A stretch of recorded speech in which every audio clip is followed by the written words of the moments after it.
шоу-бизнес ол ушундай ничек айтырга экен, ушундай ул отдельный турмуш. Анда шоу-бизнес һәм кемдер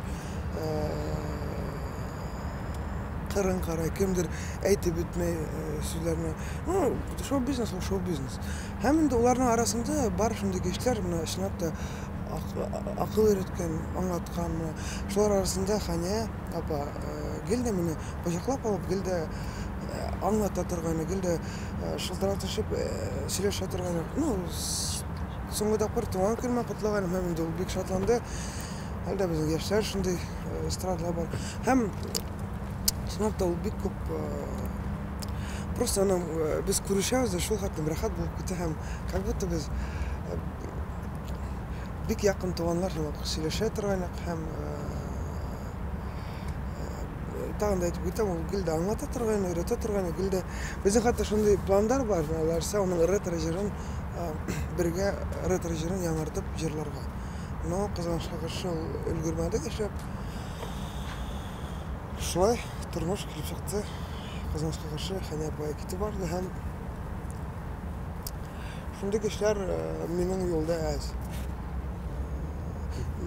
Һәм әлбәттә мине уйлавымча олы, опытный кешеләр, улар яшьләргә аңлатырга тиешләр.